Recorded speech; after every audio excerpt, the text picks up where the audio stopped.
Hi, hello, and welcome to another episode of The Dunker Spot. We are part of the Yahoo Sports Network. I am your host, Nekias Duncan, and joining me as always is my co-host, the always excellent Steve Jones Jr. Steve, good morning. How are you? Feeling good, feeling great. Happy to be here, excited to be here. Thanks for embracing your bounce. Ready to talk some hoop. All right, well, let's talk some hoop indeed. We're going to roam the baseline. I will zoom out and first say a lot to be thankful for this week. And so we're going to have a thankful theme on this episode of The Dunker Spot. It's going to be mostly positivity. So just want to give you the warning before we get into this. But first, we're going to roam the baseline, talk about some teams that have impressed us as of late. And it feels fitting to talk about the teams that are still streaking at the moment, Steve, in the Eastern Conference, the Detroit Pistons, a team you in particular have enjoyed quite a bit. Franchise record, 13 straight wins right now. Overall this season, 8th in offense, 2nd in defense, 5th in net rating per clean the glass. That's removing garbage time. But one of the handful of teams in the NBA right now that are top 10 in offense and defense. The defense has been very strong. We have talked quite a bit about how good Cade Cunningham has been this season. Welcome back, Cade Cunningham, by the way. And how good Jalen Duren has been because, good Lord, what a leap it's been for him on both ends of the floor. But the drives are hitting, just the self-creation reps in general have been fun. So because we've talked about that somewhat recently, I just want to quickly hit on the role guys that have stepped up as Cade's missed some time, Jalen Duren's missed some time, Jaden Ivey just now making his debut not too long ago. Tobias Harris is now back, etc. A lot of guys have stepped up in the midst of these injuries and have helped maintain this win streak for the Detroit Pistons. So very quickly, Steve, Dennis Jenkins has brought me so much joy on the basketball court this year. Summer League legend Dennis Jenkins. But in all seriousness, the blend of shot making and playmaking from him has helped keep this Detroit offense afloat, an offense afloat, an offense that we've talked about in the half court in relation to Cade and some of the attention that he was drawing and some of the traps and some of the doubles he was getting. We had the conversation about what is that going to look like if teams continue to send him that amount of pressure. But watching Dennis come in, either in aid of Cade Cunningham when he was missing time or when him coming off the bench with that second unit, and just taking charge of the offense. His craft inside the arc pops. Again, the three-point shot making has been there for him. He has made some really fun passes and put some fun passes on film. Lobs, skips, lay-down passes on drives. The defense has been pesky. Over this, since the last time we talked about him a couple of weeks ago, 14.8 points, 6.8 assists, a little over a steal per game during the 6-game run. Just wanted to shout him out very quickly. But I'll pause there, Steve. Do you have stronger belief in the Pistons at this point? Is this just the best team in the East? I mean, I don't think it matters how much my belief is. It matters how much their belief is. And every time you see them play, you see that kind of just leak out. I think the 13-game win streak, this being the franchise record streak or tying it, is pretty amazing. You got to think about that. 2 years ago, they were building one of the longest losing streaks that we've seen ever in life. And I believe almost 2 years to the day, they lost in that same building in Indiana, and now they're tying the streak there. It's pretty interesting. But I think the mindset is what stands out to me. Cade, after that Indiana win, saying, hey, we just want to be the best version of ourselves. And tonight was not the best version of us, so I'm not happy about that. Okay, this is interesting. J.B. Bickerstaff saying, hey, defense is our identity. We need to hammer that home. We can't let up. Well, the mindset has to be we can't ever feel full or satisfied. You see that when you watch them play. And now you understand how things are kind of piecing together. And so this is a team that has buy-in, that has belief. They have accountability. When the players are doing that, that team can go all sorts of places that you may not have thought of. And they're getting healthier. And so you see Tobias Harris returning. You see Duncan Robinson continuing to play pretty well. And you see the balance of their lineups. Much ado about a 12-man rotation. That's more just an opportunity. It's early in the season. A lot of guys filled in and earned themselves another opportunity, but that'll normalize and stabilize. And you'd see more contributions from Karis LeVert as he gets healthier. So I think this is a team that everyone knows what they're supposed to do. Everyone's bought in and believes. Physical on defense. Are you a player who would like to drive in the paint? There will be another jersey next to you. Are you a big that's rolling in the paint? There will be 2 hands put on you. Like, it's a tag. It's a real tag. It's not I'm here. No, I'm putting my paws on you, and then we're going to recover. So that balance, being able to do that consistently, I think that's where it gets fun. Yeah, I think to that end, Steve, do you think we'll see, if possible, more teams lean into the early season 11-man rotation, 12-man rotation, just because of how strenuous the season is. There's been lots of conversation about, the rise in soft tissue injuries and just general maintenance with where the game is right now in terms of the pace and the space and things like that. Do you think we'll see more teams kind of adopt this OKC Detroit type style? OKC Detroit type style. This has been happening since 2000, and this is basketball, baby. Early OKC, get out of here. Early in the season is the opportunity to have an extended rotation. So whether it's 10, 11, 12 is very hard to manage. So usually it's like 10, 11. Guys get an opportunity early in the season to see, and they either earn their minutes in camp or preseason, or they get an opportunity because the vision.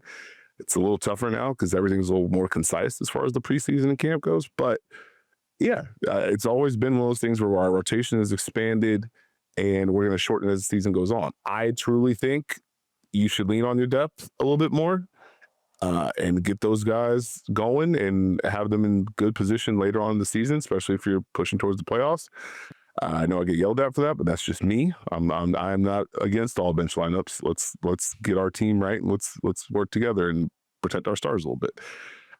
To the OKC portion, they specifically are they're not afraid to expand their rotation whenever. And so you wonder how many teams are going to be able to have that level of lineup versatility to be able to tap different buttons during different games, different matchups. And that's probably the question that I'd be intrigued in as far as being able to have a system or being able to have an identity that allows guys to know, okay, maybe you didn't play for 2 games, but now we need you. You're back in for this specific reason. Okay, I got you. Like, it certainly feels like there's going to be more value placed on like end the bench sounds kind of derogatory, but I don't mean it that way. Just more so like we need more guys that can provide regular season value for us we can get through. And to your overall point, kind of expanding our options in terms of lineup versatility and the things you can kind of mix and match with. So it's been fun watching the Pistons during this stretch. You already talked about the defense and how physical and active they are. It's funny kind of looking at some of the basic stats with Detroit during this run. And obviously this kind of thing varies because of who's been in and out and when they've been out and things like that. But they have 10 guys averaging at least 10 points per game since the last time we talked about them. Balance. That's not, so like that's not a thing that's supposed to happen or that we usually see. And even with that, like Asar's at 8.3 during this stretch. Ron Hall's at 5.2. And I don't even think you want more offensive production from them. You want more shooting from Ron Hall. He's on a bit of a slump right now. But like with what those two are doing defensively, it's not like they're not being impactful in their minutes because they're not scoring 10. Asar can defend and hound just about anyone. Ron Holland, I think over 2 steals per game during the stretch if you want a basic box score number, but just in general, his physicality, his screen navigation, if there's a loose ball, he is getting it, and if you get mad at him, he's going to get mad at you, and we're going to jaw for a little bit. He's going to hold that for the rest of the game. So just like the collective energy and toughness that he brings, like it's been fun to watch this group fly around, and when those guys are out, here comes Javonte Green. I'll crash the offensive glass if necessary. I'll set a bunch of screens. Here's some random cuts. I'll defend a little bit of everyone if you need me to. You talked about what Nekias and Duncan are doing already. And like watching Jaden Ivey now recently start to fit back into this. I'll be the secondary guy. I can still knock down threes. Going to keep an eye on what the drives look like. Going to keep an eye on what the floaters look like for him. But it's just been fun watching the Pistons turn it around to this degree. So I want to salute them again because they deserve it. 15-2 as of recording. If they're not firmly the best team in the East, at the very least, they have the best record in the East with a little bit of a gap. So they deserve some praise. Steve, who has caught your eye as of late? Let's talk about the Miami Heat. Okay. They have won 5 straight games as of recording. They've won 8 of their last 10 games. And I think overall, they've been a team I've kept an eye on. A lot of talk about the newer offense, the lack of screens, and I understand that. But this is a team that is playing with confidence when you watch them. They're playing with a level of consistency, and that's probably been one of the more important parts for me, just kind of watching things develop. Play like a team that knows who they are, knows who they want to be, and can win at times some different type of games. So, do you want to get into a shootout? Or we can do that. We want to get into a rock fight on the second night of a back-to-back with some of our guys up? Sure, why not? We can get that done. The return of Tyler Hero, he's here, he's back, he can play within the system. We can put that discourse in the bag with the fries and get it out of here. He looked comfortable within what the Heat are trying to do. And so this is a team, obviously, that we know wants to get up and down the floor. They want to drive and drive and drive and drive and kick and drive again. And Tyler Hero helps add to that, gives them another piece in transition so they can get to a throw ahead, or he can get to a throw ahead. You can mix them in off ball. So some of the actions we've seen from Norman Powell where he's getting a pin down or a stagger, you use that for Tyler Hero. He gets that screen. You got a big rolling with an empty side. That's going to cause some help. That's pretty fun. It did sure feel like a lot of Tyler Hero floaters. Yes. In his return. But in theory, between him and Norman Powell, you're going to need someone who can go get a bucket at times, especially against teams who have size, who have length, and are a little bit more prepared for the driving kick. It's been an interesting concept for me as I've watched Miami. They do such a good job of spacing, and they do a good job of cutting and clearing space. And so you're not sure, hey, if this empty side is going to be a quick attack, is it going to be a swing? Like, they just kind of keep you off balance. And the funny part is you see some defenses that they're not locked in on a random night. You start over-helping, and now Miami is just getting what they want. They start to drive. You try and show help at the nail at that free throw line area. It's a kick. Now it's another drive or a shot. Opens things up. It's almost like they're tapping on it. Hey, we know you guys over-help. We're just going to do stuff until you do it, and we find it opening. So that's been real fun for them. But I just like the totality of their roster. I can speak. It's fine. I've liked the totality of the roster. Like, Norman Powell has been lights out. Have you looked at his first quarter numbers, by the way? I feel like I saw a tweet from one Steve Jones Jr. about Norman Powell knocking down over 50% of his first quarter threes this year. Man, shooting over 50% from three in the first quarter. He just gets it done in transition with the pull-ups, in the half court with the pull-ups. Davion Mitchell getting downhill. He's been key. And, he gets paint touches. He mixes in some makes. He wins against closeouts. That's been great. Khalil Ware, huh, Nekias? There we go. There we go. Khalil Ware. It's very interesting to see Spo be like, yeah, he's playing with intention. He's playing with purpose. Meanwhile, it's just like, hey, last 5 games, 16.6 points, 15.6 rebounds, 1.4 blocks, 1 steal, shooting 52% from the field and 50% from 3. Yeah, but he's doing the right things. I understand. I understand. How have you appreciated the Khalil Ware experience, the guys? I'm glad that you brought it up because I was going to bring up the stats. You mentioned his last 5. That is coincidentally after, I think it was the NBA Cup loss to the New York Knicks. A lot of offensive rebounds from Mitchell Robinson. Oh, when Udonis Haslem sent the text? Yeah, Udonis Haslem like, hey, nah. I texted him. I said, I need you to get that film of Mitchell Robinson and what he did and the early work that he did and how he had you underneath the basket so you couldn't get rebounds. And UD said, Khalil told him, you're absolutely right. I'm going to watch that. It's not going to happen again. And UD's like, hey, we're going to see. They get him again on Monday. Let's see what we got. And oh boy. 16 and 14 in that Knicks game, 6 offensive rebounds for Khalil Ware, and you just mentioned the overall 5-game stats for him. So the intention stands out. And I think the fact that we have seen a much lower volume of the Khalil's just kind of loafing possessions. See, he got beat. He doesn't feel like he recovered. We just live to see the next possession type possessions. We're seeing more multiple efforts. Like, it's similar to like a comment I made about Cam Thomas not too long ago, or over the offseason, where it's just like his first efforts feel better. We want to see more consistent second efforts, etc. For Khalil, it feels like both the first and the second efforts have gotten better now. And I think those are the kind of little things that Spo appreciates and has been hammering home since training camp, to put it kindly. But then you just see him grab out of area rebounds. You see the lob radius that he has. That's really added a level of juice to these Miami drives, especially with how he'll dive, roam around the short corner area, whatever. And now, even if you don't cleanly win your drive, you can't just toss it up to Khalil Ware if there is, to your point, Steve, that kind of overhelp. We're supposed to rotate and shut this down if we can. You just toss that thing at the corner of the backboard. Here comes big Khalil Ware. You sprinkle in some of the trail threes on top of this, a little bit more consistency defensively. He still gets moved a little bit, can get a little hunty with some of the blocks, but on a per possession basis, it feels better. And if this is who he's going to be, or if this is going to be like his new kind of baseline level of effort and just the little things and the nuance that he has, this is when we start getting excited about the upside. Like, oh, wait, what if he is going to be like 35% from 3-on-4 attempts? Like, what if he settles in on that with the rolls and some of the lob opportunities that he has? Like, this is kind of the Khalil Ware they've been wanting to see, Steve. This is a contrast from how Nekias felt about Khalil earlier, so I'm happy about this. This is very good. I just want to see it. And another thing I'm happy about, Jaime Jaquez Jr. He keeps doing this, Steve. Your favorite old person's basketball player. If it's not, you need to show him the tape. Because he's bringing it back to the old school. Hey, buddy, the drives have been fun, but let's talk about these post-ups. Let's talk about this post work.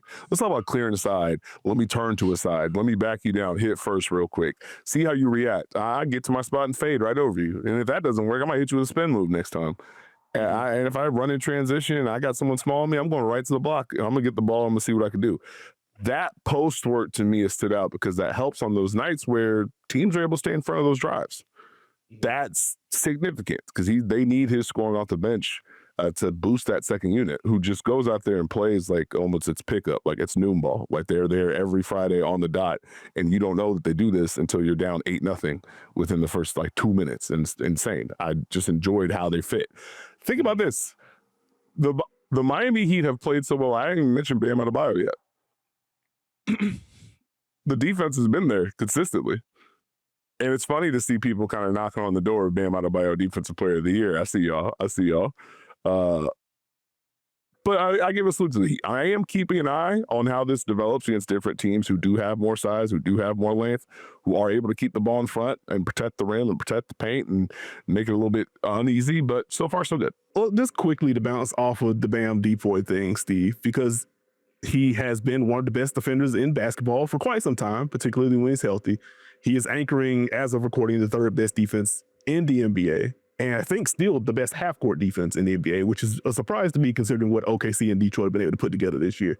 But for Bam specifically, a shade under 0.9 points per possession allowed when he's attacked in pick and roll. That's 11th among high-volume pick and roll defenders. He leads the NBA in switches. That's back. Trying to attack Bam in isolation has just not been a fruitful endeavor for folks. He has put a lot of stars in the blender during this win streak for Miami in particular. So if he plays enough, he did have the stretch where he missed some time, so we're going to have to keep an eye on that in terms of games played stuff, as we do with all candidates. But this feels like as good a year as any for Bam Adebayo to get that kind of hardware. Like on a baseline level, he has just been good enough, and this team defense has been good enough. But then even the backdrop of Wemby is still out, and he's the favorite for a whole lot of people. Like Chet missed some time earlier, and now he's really ramped things up. So it's going to be a competition still. But hey, man, Bam deserves respect. He's deserved it for a long time. You've been on that train. I've been on that train. This Heat season, it's funny that it took the offense getting better and thus winning more games for the defense to fight more for more people, but got to do what you got to do. Got to get to Wemby coming. Who else you got, Nekias? Well, Steve, mentioned the Detroit Pistons have not lost a game since we had a segment on them a couple weeks ago. You spearheaded that one. On that same episode, Steve, I hit a quick PSA on keeping eyes on the Toronto Raptors. I think they had won like 4 of their last 5 during that stretch, etc. They also have not lost since that episode. 8-0 since we last talked about them. Overall this year, 5th in offense, 4th in defense, 4th in net rating. Them and the Thunder, the only teams in the top 5 in offensive and defensive rating per clean the glass. Go ahead. I see you raising your hand. Can I raise my hand very quickly? Because you say 8-0 since the last time we talked about them. And I believe we have talked about them for 4 consecutive episodes. They have played very well, but I do believe that we have talked about them every single episode since you delivered that PSA. Well, so here's the thing. Since we had a specific like Raptors team segment, I guess is the easy way. Because to your point, like we did talk about like Scotty Barnes All-Star stuff, Brandon Ingram All-Star stuff. We had Colin Murray Boyles during the rookie report. So like that is fair. Like the Raptors have been mentioned. But as far as the overall concept, you know, it's been a couple weeks. No, they keep winning. Like, I'm gonna swing the ball right back, but you forget, like you mentioned them, and then you get excited and talk. It's fine. Don't worry about it. You know, it's okay. Well, since we have already talked about Toronto Raptors, I'll just sprinkle it again. Top 5 in both offense and defense. Brandon Ingram continues to make every mid-range jumper he tosses up. And like watching some of these post touches from him as of late, it's not new that he can get buckets in the middle of the floor. But watching how teams have reacted to those and the playmaking out of that, Brandon Ingram deserves his credit for making those reads and the Raptors continuing to punish tilted defenses. I've also just kind of like, wait, do we need to send this high volume of double teams towards Brandon Ingram with the shots that he's taking? I do wonder at what point that's going to dial down a bit. And it's going to have to be like, well, surely he's not going to continue to make what feels like 70% of his mid-range jumpers. But either way, the passing has been very good. The passing has been quick. And again, the Raptors around him have done a good job of punishing those looks with the cuts, with the catch-and-shoot opportunities. And so I wanted to salute Brandon Ingram. Well, just to stick right there to add to it, I do believe this is where you salute Toronto for mixing in some of the matchup hunting and getting some matchups for Brandon Ingram, whether it's via cross screen, trying to get a smaller guard to see if they'll switch, get him a touch, force the defense to make a decision on top of his shot making. And so I'm glad that blend is starting to hit to a high degree, because his ability to work in the post, make tough shots, you can live with those until you can't. Never forget that with these scorers. It feels, we'll live with that. We'll live with that. Fourth quarter doesn't feel as good. They got 30 to 28 points, doesn't feel as good. And now that's opening things up. So salute to Brandon Ingram. No, that's fair. Coming off the 37-point performance on Monday, where lots of bucket getting was had, a lot of early catch-and-shoot threes, and that turns into mid-range shots, that turns into drives. It's just like, okay, here's the entire Brandon Ingram mix. In addition to, we're going to double some of these touches, and now you can't deal with that either. So that part's been fun. I've talked about what Scotty Barnes has done this year. He's been flying around defensively, filling gaps offensively. He's been a monster in transition. Emmanuel quickly. A guy very early on in the season, I think during one of our watch parties, I was like, hey, I need Emmanuel quickly to decide who he wants to be in Toronto.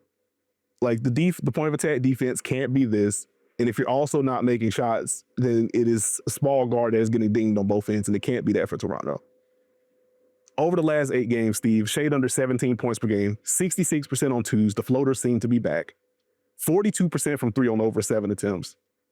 Shooting well off the catch, getting busy on pull-ups. If you play any kind of drop on him, in transition, if you don't match up with him early enough, he's going to pull there too.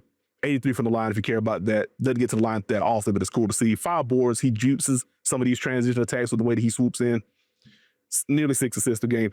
He just feels more comfortable on both ends. The defense still isn't perfect. You still want to see more consistency at the point of attack. Screens can really ding him. But the effort seems better. The effort to work back into plays when he does get clipped feels better. And that, in conjunction with the overall activity and size that Toronto's defense has, it's made it a more holistic approach there. And offensively, again, he's back to making shots inside and outside the arc. So it's just good to see him turn things around to the degree he has. And the last thing I want to say, the Mamu season, Steve. The Mamu season has been such a joy. He's long been one of my favorite role player fringe bigs, because guys his size aren't supposed to be able to handle and pass and drive with the funky cadence that he has, etc. And he has been fully unleashed with this Toronto second unit. With him and Scotty Barnes on the floor together, you don't know who's bringing it up, who's doing the hub stuff, who's driving. It's a whole lot of fun. He's knocking down threes early in the game last night, where he back-to-back corner threes. He's flowing into the little hop before he takes the shot. He's just feeling it early. He just provides a level of energy that I appreciate. And what surprised me, as someone that generally enjoys Mamu, he has held up defensively a lot better than I anticipated. Yeah. He's never been god-awful, but he could be dinged in space. This version of him, where he's at the level containing, if it turns into a late switch, I can hold for a couple of beats and funnel a drive or just flat out contain it. I surely want that to hold up as we get into December and January, et cetera, et cetera. But he's just been good defensively so far, Steve. And that is such a fun bonus on top of the offensive stuff that I was already anticipating. And so I just wanted to give the shout there. I wanted to come in with some legit 6 man of the year propaganda. It's Jaime's still doing the thing. AJ Mitchell has technically come off the bench in more games than he started, and his reserve numbers are still very good. If you want to toss that in there, Steven Adams, who is just the world's greatest offensive rebounder, he's been very impactful. There are still a lot of guys. I do believe Mamu's name deserves to be in the conversation at the very least. I can't get all the way to front runner, unfortunately, but he has been good. Him and Jamal Shead with the second unit. Jamal Shead, I think, leading all reserves and assists per game off the bench. But just wanted to give some quick salutes. The Raptors keep winning. Second in the Eastern Conference right now, behind those Detroit Pistons. That's all I got. That's all I got. Understood. And speaking of winning, you keep winning with us. We're going to take a break. We'll be back with more of the Dunker Spot after this. And we are back with this episode of the Dunker Spot. And as we get ready to post up, Steve, it feels appropriate to talk about some things and some teams that we're grateful for. So I will give you the floor. What are you grateful for this basketball season? I'm grateful for all the Dunkers that have supported us this year. I hope you and your families are all well. And if not, just know you're not alone. I'm grateful for you, Nekias, and all the fine folks at the Yahoo Sports Network. And I'm grateful for quality basketball. Because let me tell you, folks, we have seen some really high-quality hoops early in the season. Salute to the NBA Cup. But, I mean, the compete level is high. Maybe that's because the Western Conference is the Western Conference and it's just nasty to deal with all these great teams trying to do good things. Maybe it's the Thunder forcing everyone to raise their game to a high level. Maybe it's the Eastern Conference being wide open to a degree. But on a nightly basis, you are seeing teams get after it to a high degree. You're seeing ebbs and flows. You're seeing highs and lows. You're seeing really quality hoops. And we're getting to that part of the year where you're starting to get an understanding for who these teams are and what they're trying to do and what they do well. And with that comes other teams understanding that and saying, hey, let's not let you do some of this. Let's not let you be who you are. Let's rev things up defensively and make sure we put ourselves in a strong position to just make you look different. You see that back and forth start to build, which is important as you get closer to the All-Star break. So I'm just glad to see some of the classic games that we've seen, some of the classic performances that we've seen. You don't know what you're going to get every single night, but you know you're going to get something. So I just want to salute everyone in the league for putting this together. It's been a fun time. No, I'm right there with you. Just to quickly echo your sentiments, this has been one of my favorite starts to an NBA season in some time. I want to say that like I've watched like 45 seasons of basketball, something like that. But like we've had so many overtime thrillers and game winners and just competitive basketball games. Like even some of the blowouts, if we want to get into like the OKC of it all, like the way that they get to their up 20 now has been really enjoyable basketball. So I appreciate the product as well. I appreciate you, Steve. I try to tell you this pretty often as we talk pretty much every day in some capacity, whether it's the pod or the online Duncan Spot watch parties, which link's still in the podcast description if you want to rock with us and watch some hoops with us, etc. Quick plug there. But I have gotten to learn so much about basketball talking to you over these past few years, even before the pod officially started. And so I never want to lose sight of the fact that you have been very influential in the way that I see basketball and ultimately love basketball. So I want to give you your flowers here, Steve. I appreciate you, big dog. Thanks. Thank you for being you. Thank you for being you. Appreciate it. There we go. But I say on the actual NBA side for me, I actually do want to stick with the Thunder very quickly. Okay. Because when they decide we tripping or y'all are playing too well, and it's just, I was late, this seemed to happen in the third quarter. It's like, you know what? Actually, you're not going to have fun with this anymore. That freaking Kings game a few days ago, or it's just like, oh snap, what is going on here? OKC can't knock down shots. The Kings are hitting everything. The drives are hitting in the way that you don't expect. And we're just flipping this game on its head. We actually do not care anymore. I think the Utah Jazz assembled a bit. Like, actually, no. We're just going to flip this in a singular quarter. Do you know what the OKC Thunder's second half net rating is, Steve? Plus 24. Not quite, but that wouldn't surprise me either. Just on the season, plus 17.1. It's not supposed to be that. Like we've kind of alluded to as we've talked about Shea in particular in his MVP case, like he's not playing fourth quarters. And so you would think they had the big third quarter surge in like in the fourth quarter kind of ways because they're not playing the guys. Yada, yada. It's like, no, because like you sub out the starters and then you still got to deal with like Chris Youngblood. It just varies about Jalen Williams will still like take charges and stuff. Like you're never really having fun in Thunder games, even when they flip it on its head and it's effectively done. But they just rev things up defensively to such a high degree. It's turnover into missed shot, into turnover, into missed shot, into consecutive turnovers. And now all of a sudden it's a 17-0 run or something ridiculous. And you don't know why you're even on the court with them. They're just a joy to watch. So I'm grateful for the Thunder and their we're done here sequences. I bet Shea is as well. That brother's played what, like 3 fourth quarters this month? Is that the bit? Yeah, that's kind of nuts. Not even kind of, it just is. While still producing at such a high level, so I definitely understand that shout. It's a good one. I'm grateful, sticking with OKC, for teams that are just playing with an identity. Okay. I think it's one of the most important things to have for a basketball team. To know who you are every single night and strive to do that every single night. And guys buy into it. Guys understand it. Guys start preaching it. That's where you start to get like some of the best possible version of success when the players take the onus. We talk about OKC, they know exactly who they are. Mark Dadno has coached them up into a high level. They work to build their muscle, they work to flex their muscle, they're a machine. But behind them, even if you look at the Western Conference, Denver is a team that knows who they are. Obviously going through some injuries, but they are connected and they're communicating on both ends of the floor more times than not. And they understand what they have to do defensively. They're trying to find different things defensively to get themselves to a higher level. Offensively, unselfish, move the ball. We do what we do. Houston Rockets, hey, we're gonna crash the glass. We're gonna play defense. We're not gonna be the fastest of all time, but we have Kevin Durant, we have Alperen Sengun, we have Amin Thompson. This is what we do, and if you are ready to deal with it, that's fine. Let's fight. If not, we're gonna go ahead and come in here and beat you up. The Pistons, physical. Go watch some Pistons tape. They are putting hands on people. I guarantee you, if Detroit keeps winning, you are going to see people talk about all they do is foul. No, they just physically defend you. The Raptors connected on both ends. The Lakers trying to build them. JJ Redick would very much like for them to build championship habits, but you can see there's a little bit more belief in that. And so the Spurs being able to plug and play without Wemby, you can go down the list. And even some of these hybrid teams, especially in the Eastern Conference, where it's like, okay, we probably need to be better offensively. Defense isn't where it should be, but like in Orlando or like a Boston, on the right night, you never know what you're going to get against them.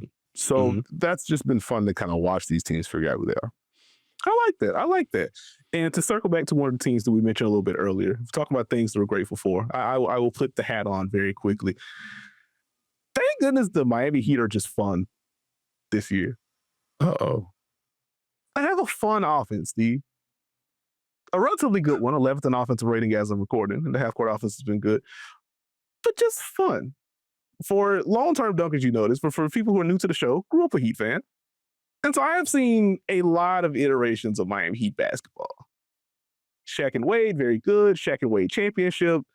Immediately gets embarrassed by Chicago. Everybody get hurt. Team stinks. Dwayne Wade puts up this ridiculous 08-09 season, which I can still just recite off the top of my head. I should not be able to do that, but that's okay. Couple playoff battles, Atlanta, Boston. We get to the big three era. I've just seen a lot. And even when the Heat are good, it's very rare that at least offensively they are consistently fun and consistently enjoyable to watch. And so this season has been such a breath of fresh air for me, watching them and being able to analyze them. There's a lot been made, as Steve alluded to earlier, about the removal of pick and rolls, which very quickly, Steve, you know how many pick and rolls Miami ran in the Tyler Hero debut? Not a one. 12. That would have been funny. Miami, for the first time, there were 0 lob pick and roll, but no, they lobbed 12 in this game. Tyler Hero lobbed 2. And it was very funny to hear them kind of allude to, I think we're going to need some more ball screens at some point.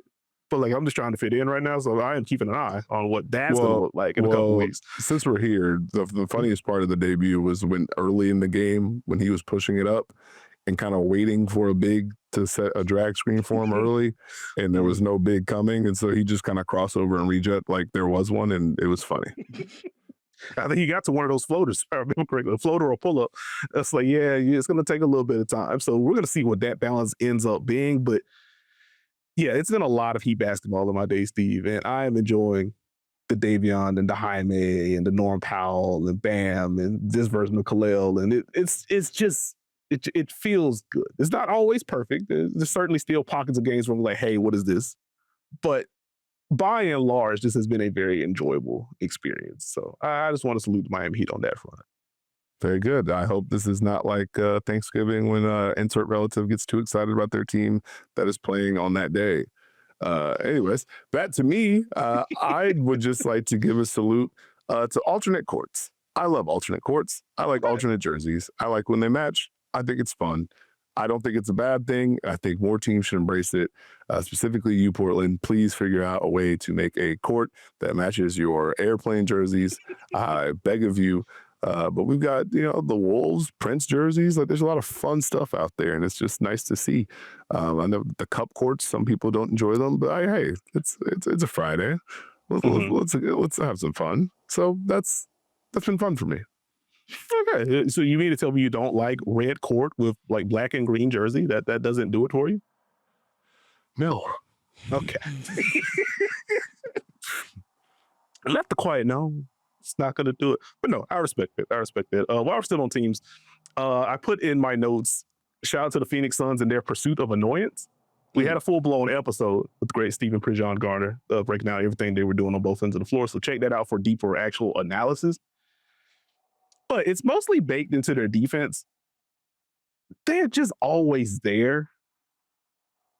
Even when they get beat, they're still there. They're still present. There's still going to be some kind of chest-to-chest conversation between an opposing player and a Phoenix Sun because of some of the physical on or off-ball defense or a battle underneath for a rebound, battle for a loose ball. There's always going to be something. And, like, I appreciate teams that make you feel them, even if they're not good. And the Suns have largely been good this season, so I don't want to put them in that bucket. But, like, even when teams aren't good, like, to your identity point, Steve, this is who we are. This is what we want to be. This is what we want to accomplish every night. The Suns, in addition to the scheme stuff, just being like, we are going to be ever present no matter what.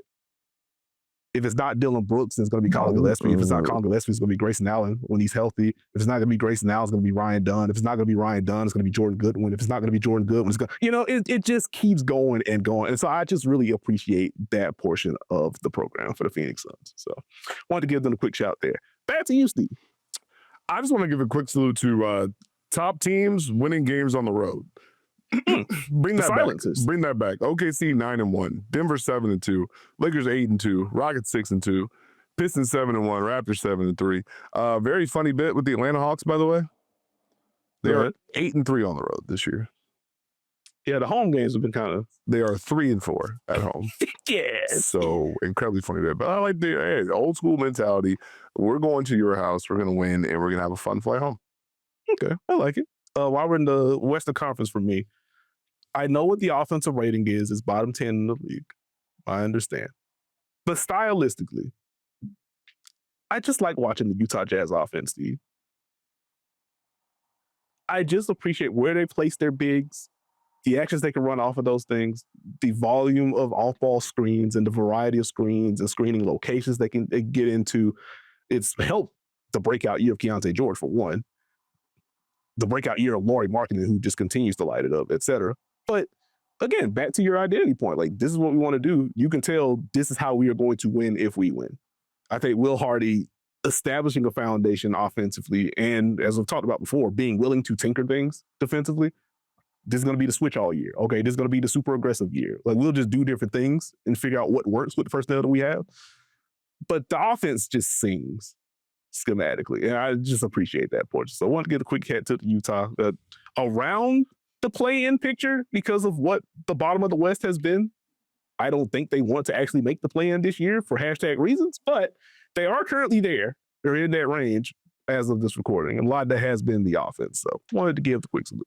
Well, I'm going to skip my last point because I am incredibly thankful that finally, in the year 2025, I've gotten Nekias Duncan to appreciate a team featuring Yusuf Nurkic and Kevin Love as bigs. I did it. You know who also appreciated Kevin Love? Luka Doncic. As he, but anyway. All right, man. I'll go. Well, I'll go quick hitter then. For me, last two things I wanted to hit on. The Orlando Magic Is This Anything segment always gets a chuckle out of me. You love that one.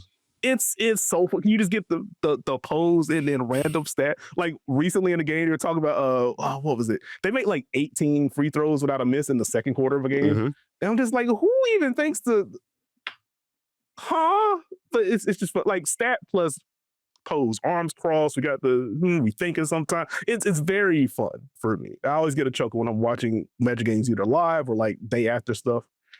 I just want to give them the hat tip there. And then Antonio Daniels and Joel Myers, their chemistry on the broadcast is pristine. So we can both acknowledge that this hasn't been the best season for the New Orleans Pelicans as a whole, though there have been bright spots. Shout out to the rookie, shout out Trey, etc. But like Antonio Daniels, like his energy when trying to explain a basketball thing always pops on the broadcast for me. And Joel Myers, like it's just the perfect contrast of voices because his AD ramped up over something that he liked, or he's like, "What are they doing out there?" And Joel Myers is here all the time. And then you get into some of the sarcastic back and forth between those two. It warms the heart as much as it can for what the season has been for the Pelicans. But it's been fun stuff. And on the broadcast, just shout out Eric Collins, just as a concept. And I think that's where I cap it there. Lots of things to be thankful for on the basketball side, but that's where I go with team-based stuff at the moment. Well, I mean, a lot of quality work going around the league with the local broadcast crews. Shout out to Brooklyn. Shout out to Miami. Shout out to Memphis. Shout out to Portland. There you go. Been some good stuff. I'm a big fan of the in-arena entertainment matching games or tic-tac-toe. Very funny bit. The tic-tac-toe, it stresses me out. It's like make a shot, place your card, and then you get missed layup, and it's like, oh no. Or you just see like in real time, the person panics. It's like, he's going to put this somewhere. And it's like, big dog, why did you do that? That didn't block a move for your opponent, or they didn't put you in position to win. You just did the thing. Like, please. I know it's a high stress environment, but please don't like that. But it is fun. Shout out to Baby Races as well. I like the shout there. But in the meantime, we're going to take yet another break. And when we return, we're going to talk about some players that we're grateful for. And I'm going to try not to be emotional. Smile emoji. And we are back here to discuss some players that we are thankful for. Recent stretches of games, some fun plays, whatever the case may be. And I felt it appropriate to start with Chris Paul. I am incredibly grateful for Chris Paul, the basketball player, who I guess we knew heading into the year or had a very strong inkling that this was going to be his last season. And then ahead of the Clippers matchup with the Charlotte Hornets on Saturday, we get a post from Chris Paul, I think it's his Instagram and just different social areas where he kind of alluded to, I'm grateful for this game in North Carolina, going to be my last one. It's just like, oh. So I guess this is like officially going to be it then. And then we get the Shams Charania tweet that Chris Paul is indeed going to retire at the end of the season. And so I think it is fair to say likely not going to be an all-star this year, likely not going to be all NBA this year based on what the season has been. So if this is going to be the end of the run, 12-time all-star, 11-time all-NBA, 9-time all-defense, he should just have an MVP award. That 07-08 season is one, and that MVP decision is one I'm just never going to forgive. I'm sorry. All due respect to my Laker pals, but that was Chris Paul's. But for people that have been here for a while, whether with the pod or just following my writing journey and stuff, like, you know, Tracy McGrady is my favorite player of all time. Very close on that list for me is Chris Paul. Watching him diagnose teams on both ends of the floor for as long as he's been able to do it, and with the stature that he has, it's not supposed to happen to this degree. It's not supposed to happen with this volume. It's not supposed to happen with this longevity. Like, small guard careers are generally pretty perilous after a little bit. And, you know, a lot of people thought, including myself, towards the end of the Houston run, he's not healthy. He's not moving the same way. Like, this may be the beginning of like the sharp downturn that we normally see from veteran small guards, under 6'1", et cetera. And then he has the OKC season. And then he has the Phoenix run. And it just keeps going into his brain is still a supercomputer. He can still make every pass in the book. He's still automatic from the elbow area. And like, just watching this dude play basketball for as long as he has defied so many expectations, especially for me, for what he's been able to do. But at the peak of his powers, there wasn't anything he couldn't do. He could score just about everyone. There's still a YouTube video floating out there of him, I think, tip slam over Dwight Howard when his knees still worked to the high degree in his early years. And he was just a gamer. He found every edge you could think of, annoyingly so for a lot of people. He knew the rule books better than some referees, I would imagine.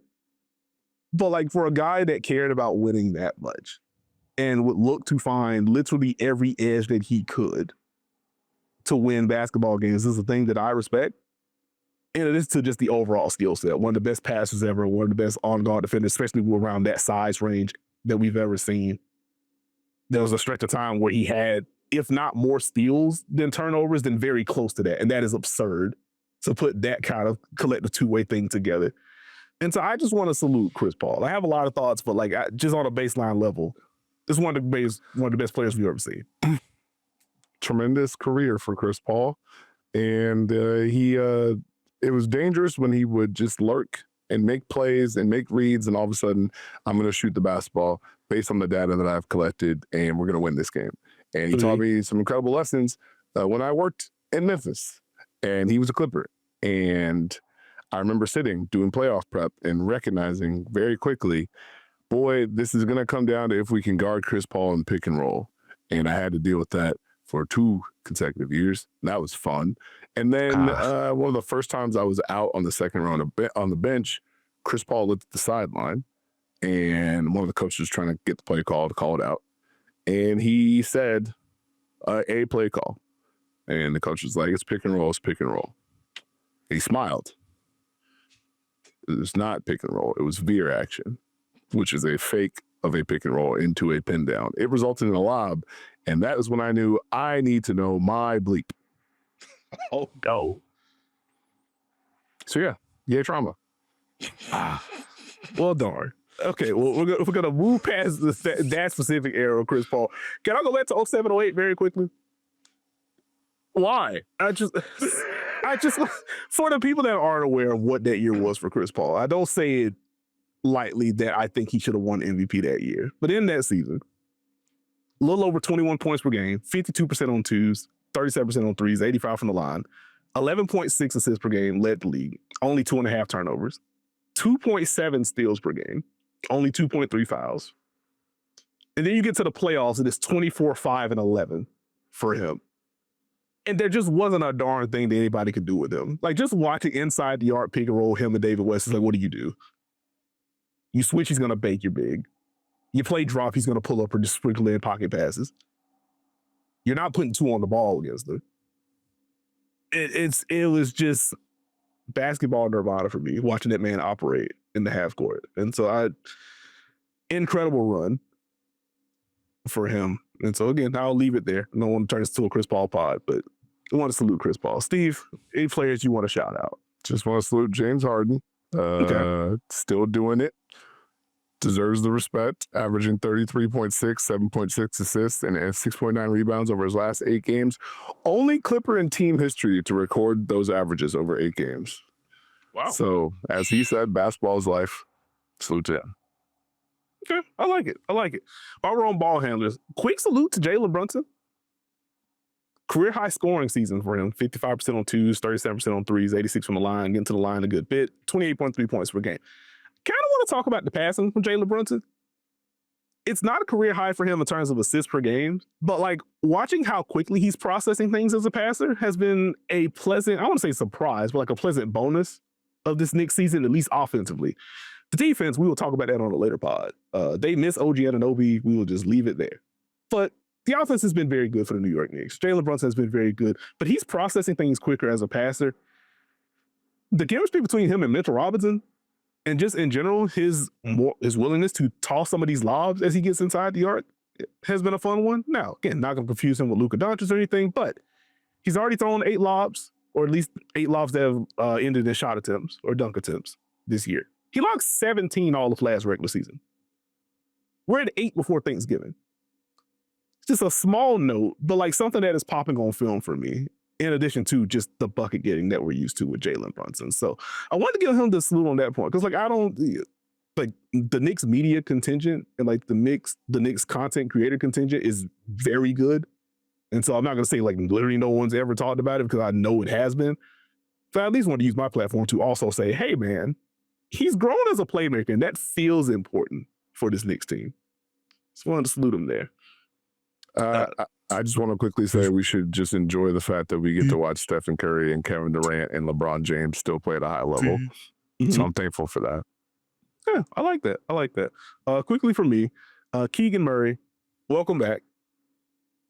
Also, Keegan Murray drives, just keeping an eye on it. A whole lot of drives against the Minnesota Timberwolves on Monday night. But just in general, we know he's going to shoot. We know he's going to be tasked with defending high-level offensive options.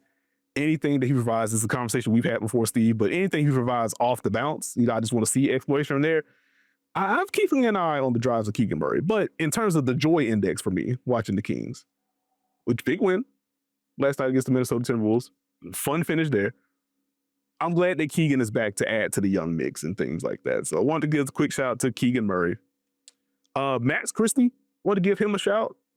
as so much noise, and rightfully so, around the trade was, well, Luka Doncic is now doing this in LA, and frustration around Anthony Davis and hope that he's going to be healthy and remain healthy, etc.